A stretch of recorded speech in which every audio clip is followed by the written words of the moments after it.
Assalamualaikum warahmatullahi wabarakatuh. Alhamdulillahirabbil alamin.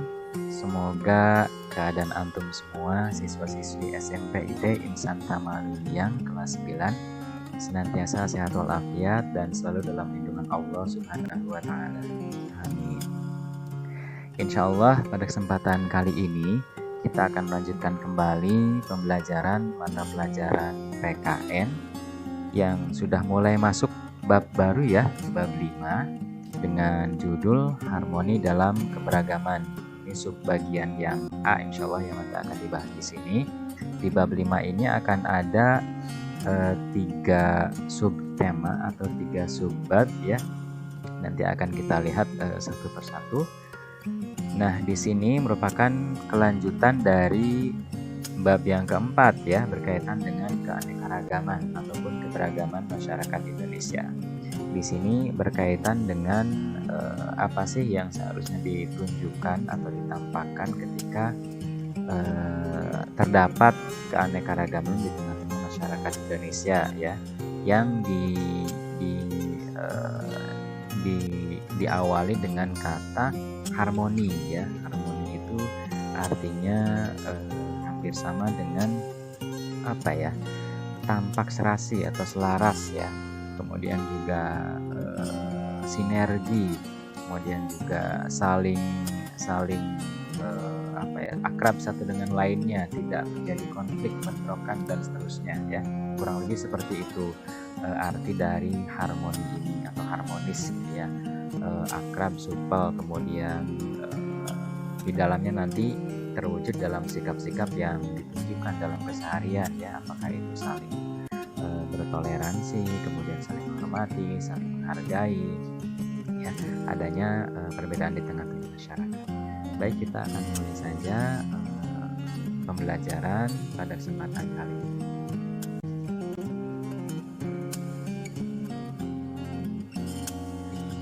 Adapun tujuan pembelajaran dari bab kelima ini ada 4 ya, yaitu yang pertama, melalui kegiatan pembelajaran ini siswa mampu menjelaskan tentang harmoni dalam keberagaman masyarakat Indonesia. Yang kedua, siswa mampu menunjukkan contoh-contoh konflik atau permasalahan yang pernah terjadi di Indonesia serta upaya penyelesaiannya. Kemudian yang ketiga, siswa mampu menunjukkan prinsip harmoni di tengah keberagaman dalam bingkai Bhinneka Tunggal Ika. Yang keempat, siswa dapat menunjukkan peran serta dalam mewujudkan persatuan dan kesatuan bangsa.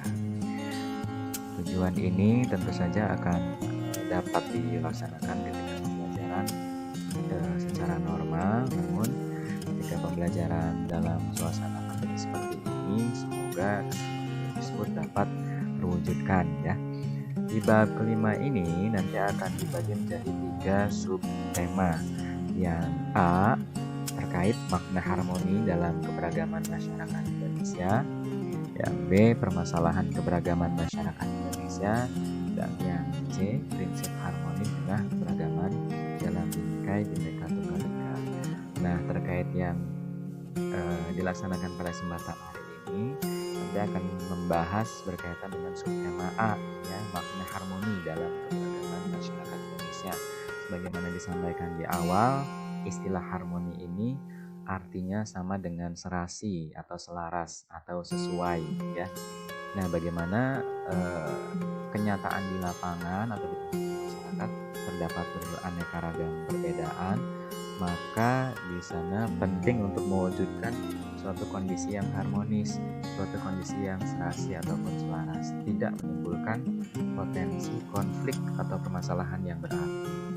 Kurang lebih seperti itu ya. Nanti kita akan melihat lebih jauh tentang makna harmoni tersebut.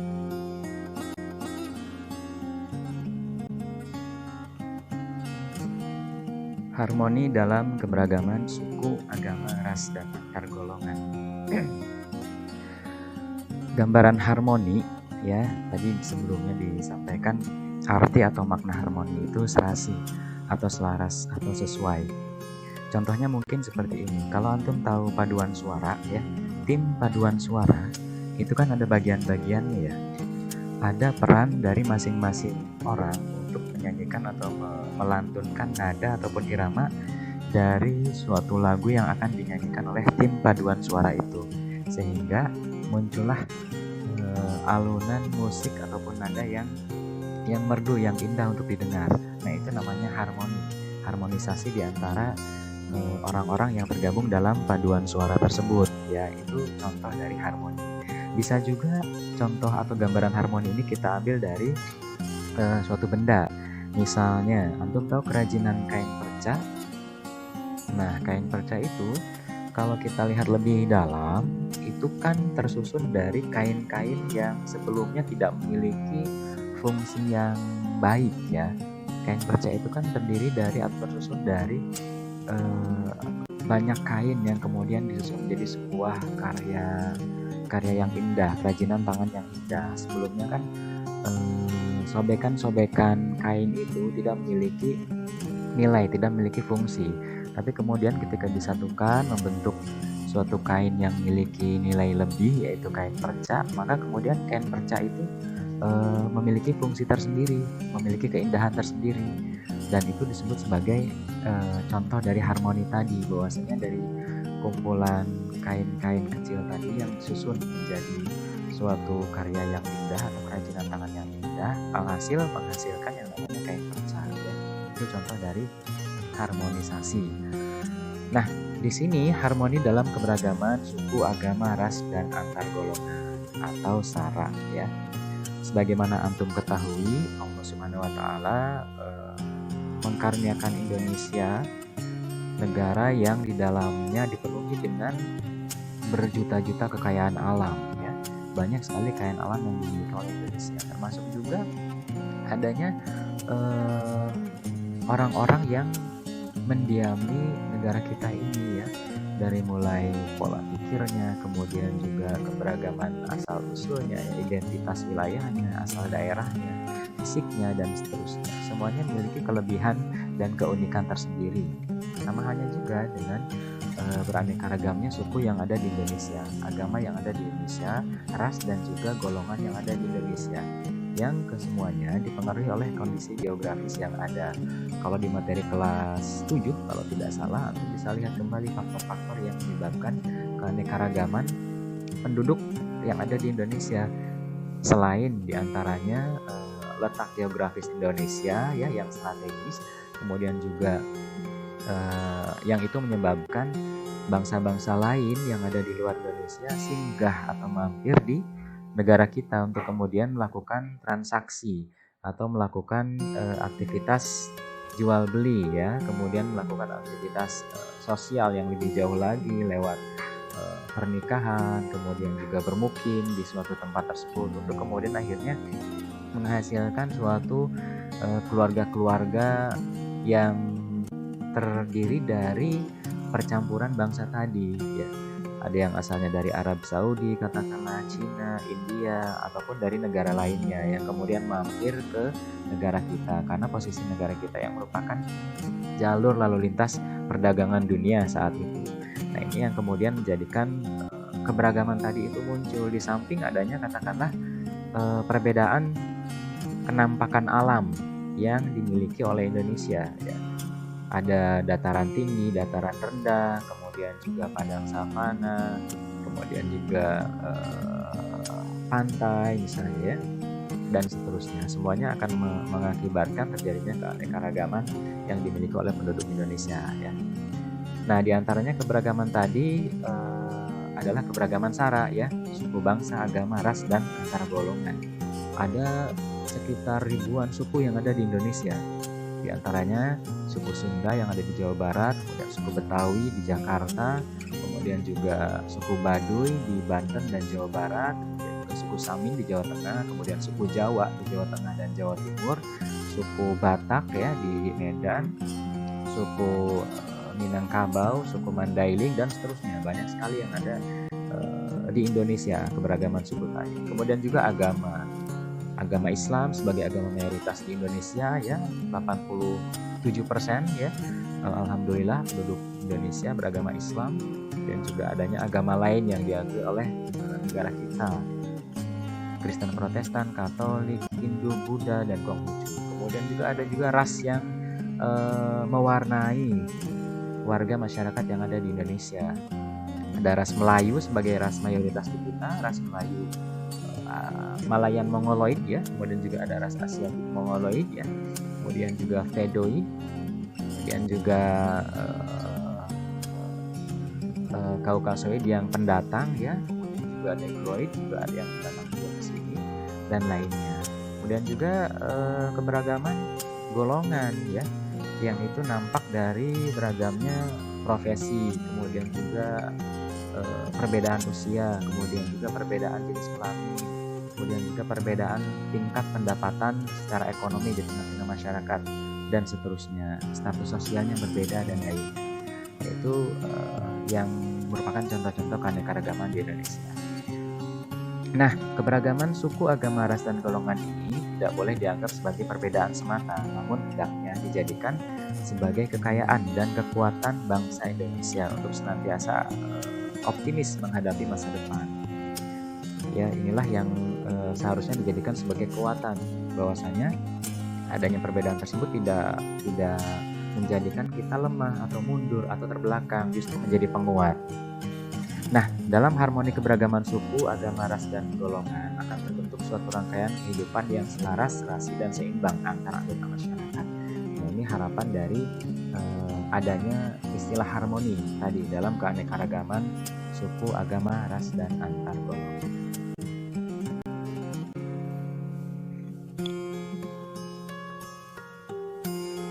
Harmoni dalam keberagaman sosial budaya.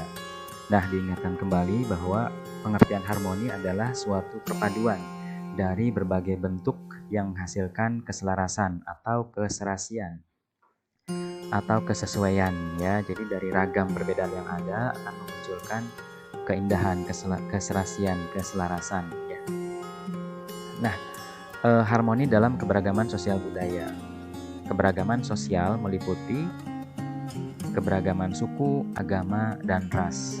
Nah, ini yang tadi sudah Bapak sampaikan di awal, bahwasanya keberagaman sosial ini bisa kita lihat contohnya di tengah-tengah masyarakat dengan mudah ya. Bahkan mungkin tetangga antum ada yang berasal dari daerah lain atau berasal dari suku yang ada di luar Pulau Jawa misalnya. Atau mungkin ada yang rasnya bukan dari ras Melayu ya, atau keturunan dari Tionghoa misalnya ya, yang merupakan ras dari Asiatik Mongoloid ya, contoh dari ras Asiatik Mongoloid.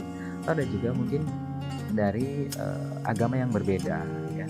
Nah, ini contoh dari keberagaman sosial tadi. Kemudian adapun apa saja yang harus kita lihat ataupun yang harus kita lakukan terkait keadaan ini, maka nanti kita akan bisa melihat dari sisi sudut pandang yang memang harus kita kedepankan ya terkait dengan keragaman yang ada. Nah, sebelum ke sana kita lanjutkan kembali tentang keberagaman budaya di Indonesia. Keberagaman budaya di Indonesia tentu saja berasal dari kekayaan budaya yang dimiliki oleh Indonesia yang telah Allah karuniakan kepada bangsa kita ya. Ada yang itu berupa pakaian adat, bahasa daerah, rumah adat, tarian adat, makanan khas dari daerah tertentu, kemudian senjata tradisional, alat musik tradisional. Kemudian keberagaman tersebut, keberagaman budaya tadi akan melahirkan berbagai status sosial, akan melahirkan juga beragam mata pencaharian atau profesi atau pekerjaan. Kemudian juga akan melahirkan kedudukan dan juga jabatan tertentu.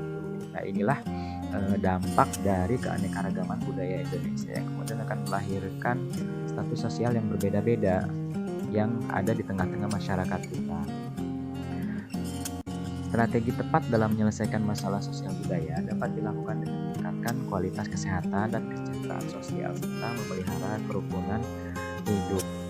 Nah, keberagaman sosial budaya tentu tidak dapat dihindari dalam kehidupan masyarakat kita ya. Di contohnya pun di suatu masyarakat akan sangat mudah ditemukan adanya keanekaragaman tadi. Nah, keanekaragaman ini harus kita sikapi dan harus dihadapi dengan mengembangkan sikap-sikap yang tentu saja harus kita junjung tinggi. Misalnya, kita tidak menganggap rendah suku, agama, ataupun ras, ataupun golongan dan budaya orang lain ya. dengan ngata-ngatain, misalnya merendahkan atau meremehkan atau menghina ya. Tidak patut untuk dilakukan seperti itu ya. Jadi kita menghargai saja dengan adanya perbedaan tersebut. Sambil tentu dilihat apakah ini sudah melanggar kaidah-kaidah sesuai dengan agama Islam atau tidak ya. Kalau memang itu dari sudut pandang Islam sudah tidak layak untuk dicontoh atau ditiru, maka kita akan luruskan, maka kita akan sampaikan. Sebagai contoh misalnya ya, dari keberagaman budaya ini, katakanlah misalnya dari sisi pakaian adat. Antum tentu tahu pakaian adat dari daerah-daerah di Indonesia sangat beragam dan sangat banyak. Namun, tentu kita harus melihat apakah pakaian adat ini sudah sesuai dengan yang Islam inginkan, apakah sudah sesuai dengan syariat Islam dalam ketentuan pakaian yang Islami ataukah tidak ya.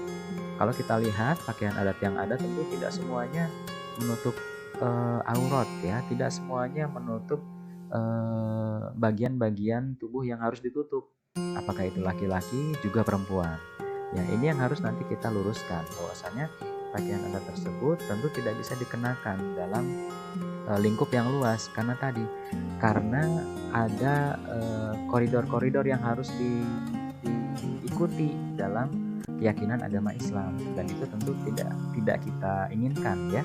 Jadi harus dilihat dulu apakah ini budaya yang sesuai dengan Islam ataukah memang bertentangan dengan Islam. Kalau sesuai dengan Islam tentu kita menerimanya, tapi kalau bertentangan maka kita harus menolaknya, bahkan meluruskan ya, bahwa hal ini tidak sesuai dengan ajaran agama kita dan harus dihilangkan, harus tidak digunakan gitu ya. Nah itu jadi kita tetap mengacu kepada fondasi Islam. Kemudian sikap yang berikutnya, tidak menganggap suku ataupun budaya daerah kita lebih tinggi atau paling baik ya. Misalnya antum dari Sunda, kemudian antum merendahkan teman antum yang asalnya dari Sumatera, nah itu nggak boleh. Atau sebaliknya, atau dari daerah lain direndahkan, tidak boleh seperti itu. Karena keanekaragaman manusia, apakah itu laki-laki, perempuan, kaya, miskin, tua, muda, yang dinilai di sisi Allah hanya ya ketakwaannya saja, kadar ketakwaan ataupun keimanannya saja ya. Bagaimana dia menerapkan Islam dengan kuat, dengan kokoh dalam keseharian, nah itu yang dilihat oleh Allah, keimanannya, amal solihnya, bukan dari sisi fisiknya, bukan dari asal daerahnya ya. Apakah Allah melihat orang-orang Sunda, wah pasti akan masuk surga semua, sedangkan orang-orang Batak misalnya akan masuk neraka? Kan tidak juga ya. Tapi dilihat dari amal solihnya, ibadahnya, keimanannya, dan ketakwaannya. Karenanya kita tidak patut untuk meremehkan asal daerah ataupun budaya dari daerah lain. Kemudian menerima keragaman budaya ataupun suku tersebut sebagai kekayaan bangsa ya, yang memiliki nilai tersendiri. Kemudian menempatkan kepentingan negara di atas kepentingan daerah ataupun suku ya, masing-masing, selama memang kepentingan negara itu tidak bertentangan dengan Islam ya. Kalau bertentangan ya kita tidak laksanakan ya, karena ada kaidah yang berbunyi la ta'ata li makhluqin fi ma'siyatillah, tidak ada ketaatan kepada makhluk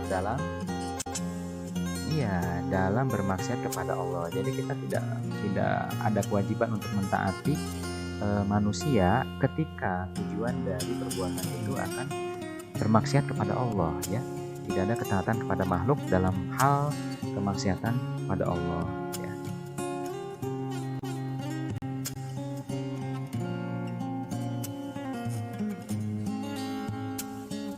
Berikutnya, harmoni dalam keberagaman ekonomi.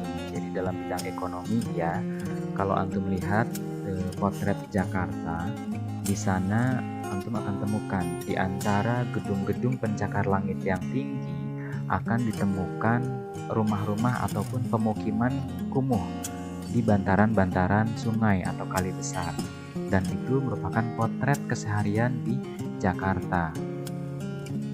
Dari sisi modernitas penduduk ataupun gaya hidup penduduknya, ataupun dari modernitas gedung-gedungnya ya, teknologinya. Tapi di sisi lain ada juga yang ternyata berseberangan dengan modernitas tersebut.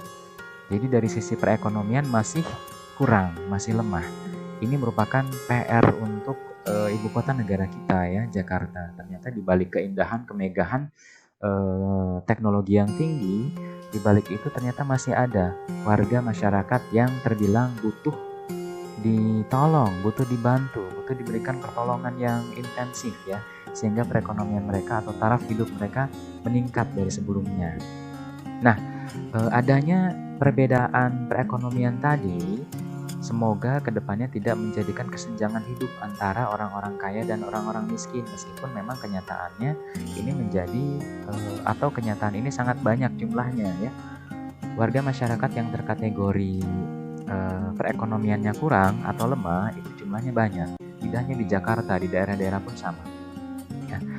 Nah, keadaan ini harapannya dari materi di sini yaitu dapat bersinergi, dapat serasi, dapat harmoni. Lewat apa? Nah, harmoni antara penduduk atau warga masyarakat yang ada tadi dapat tercipta melalui beberapa sikap. Yang pertama, bersikap saling menghargai atau tenggang rasa.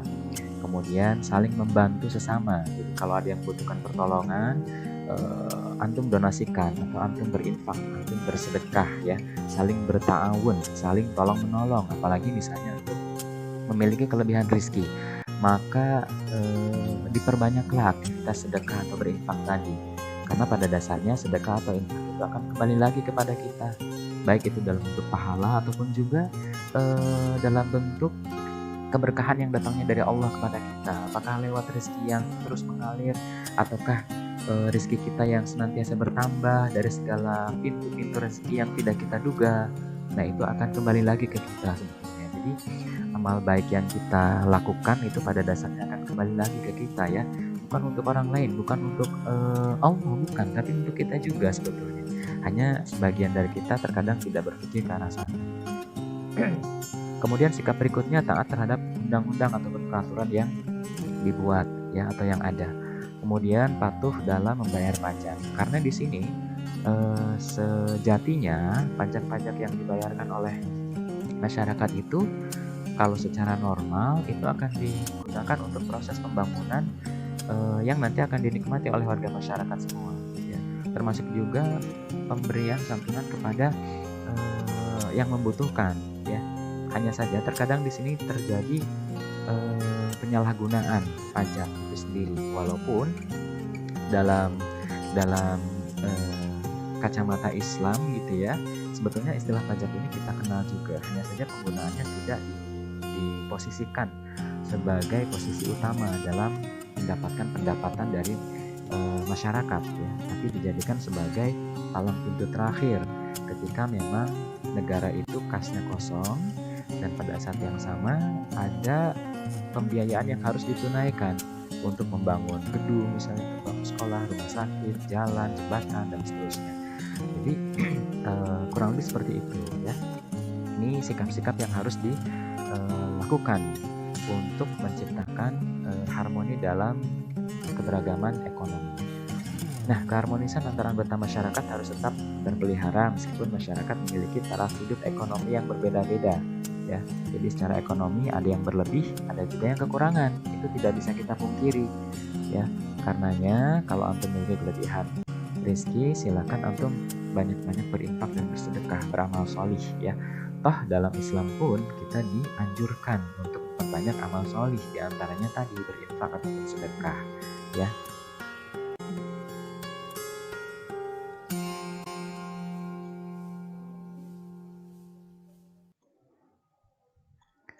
Harmoni dalam keberagaman gender.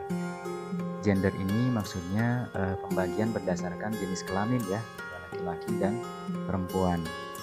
Allah telah menciptakan manusia atau makhluk saat akan diturunkan di bumi ya, yaitu Adam dan Hawa, laki-laki dan perempuan ya. Kemudian dari laki-laki dan perempuan ini tentu memiliki perbedaan secara fisik ataupun juga secara mental ya, baik itu secara fisik ataupun juga mental ataupun juga sifat karakternya pasti akan berbeda-beda. Karenanya tentu perlu pengaturan terkait dengan perbedaan antara laki-laki dan pria ini. Nah, Harmoni dalam keberagaman perbedaan jenis kelamin atau gender ini dapat tercipta melalui sikap memahami bahwa manusia memiliki kedudukan yang sama di hadapan Allah Subhanahu wa Ta'ala. Baik laki-laki ataupun perempuan, tentu keduanya memiliki perintah yang sama untuk menerapkan Islam, untuk beramal sholih, untuk meningkatkan ketakwaannya, untuk meningkatkan keimanannya. Bukan sebaliknya. Katakanlah Allah memerintahkan kepada laki-laki saja, sementara perempuannya tidak dibebaskan. Tidak juga ya. Atau sebaliknya, Allah memerintahkan keimanan, ketakwaan kepada perempuan saja, tapi laki-lakinya tidak. Ya, tapi laki-lakinya dibiarkan. Kan tidak juga seperti itu ya. Jadi perintah Allah adalah untuk laki-laki dan perempuan sesuai dengan apa yang diinginkan oleh aturan Islam ya. Karenanya dalam sudut pandang Islam antara laki-laki dan perempuan ya sama-sama kedudukannya di hadapan Allah. Mereka adalah mukallaf ya, orang yang dibebani taklif, orang yang diberikan taklif hukum atau beban hukum padanya untuk melakukan kewajiban-kewajiban yang sudah ditetapkan oleh Islam seperti sholat fardu misalnya, puasa Ramadan, kemudian bagi yang mampu melaksanakan haji, menunaikan zakat fitrah misalnya saat Ramadan jelang Idul Fitri. Nah itu yang kemudian harus ditunaikan oleh laki-laki dan perempuan, tidak bisa perempuan saja atau laki-laki saja.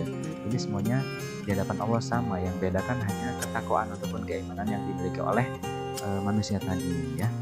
Kemudian yang kedua, manusia merupakan makhluk yang membutuhkan bantuan orang lain atau sosial. Ketika antum ke dunia ini, lahir ke dunia ini, tentu memerlukan bantuan orang lain ya. Mungkin orang tua antum datang ke dokter kandungan, mungkin datang ke bidan untuk membantu melahirkan antum. Pun demikian sama ketika antum meninggal dunia, tentu memerlukan bantuan orang lain juga. Siapa yang akan menggali kuburannya, siapa yang memandikan jenazah antum misalnya ya, siapa yang nanti akan menyolatkan, siapa yang nanti akan membawa keranda jenazah antum ya sampai ke pemakaman. Itu kan memerlukan bantuan orang lain ya. Gak mungkin kita menggali sendiri kuburan kita memandikan sendiri, mengkafani sendiri, menyolatkan sendiri, kan gak mungkin ya, gak logis, gak bisa kita lakukan itu. Karenanya kita membutuhkan keberadaan orang lain di sini, yaitu manusia berarti di samping sebagai makhluk individual juga sebagai makhluk sosial. Kemudian menghargai orang lain sesuai hak dan kewajibannya. Setiap orang pasti ada hak dan kewajibannya, dan ini kita laksanakan sesuai dengan porsinya. Tidak boleh menzalimi orang lain kalau dalam bahasa Islamnya ya, karena kita tidak diperkenankan untuk menzalimi orang lain. Kita mengambil hak orang lain ya, kita mengambil hak orang lain. Nah ini yang nggak boleh. Nah kemudian berikutnya, kesadaran gender berarti meletakkan kedudukan, fungsi dan peran antara laki-laki dan perempuan dalam masyarakat secara proporsional atau secara benar ya. Kemudian dalam masyarakat baik laki-laki maupun perempuan dapat mengambil peran yang berguna bagi sesama manusia lainnya. Dan nanti akan dilihat lagi sejauh mana perbuatan ataupun aktivitas yang dilakukan oleh laki-laki dan perempuan, apakah sesuai dengan koridor Islam, sesuai dengan aturan Islam, ataukah tidak. Kalau sesuai silakan dilakukan, tapi kalau tidak sesuai berarti harus di stop, harus dilarang, tidak boleh dilakukan ya. Demikian.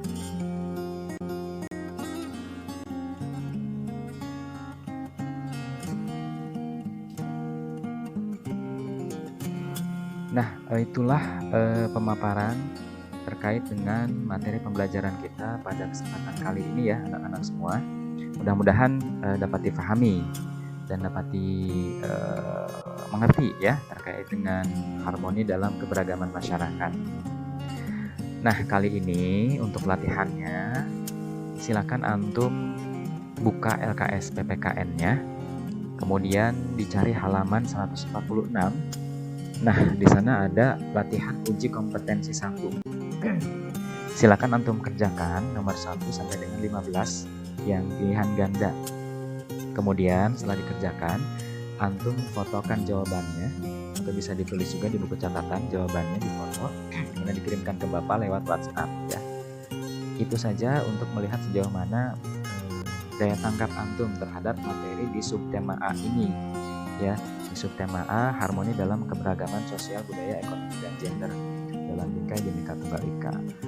Itu saja latihannya, mudah-mudahan nanti bisa antum kerjakan dengan baik ya, dengan teliti dan cermat. kemudian nanti dikirimkan jawabannya kepada Bapak disertai namanya ya, diberikan nama tugasnya tersebut. Terima kasih ya, silakan nanti dikerjakan tugasnya.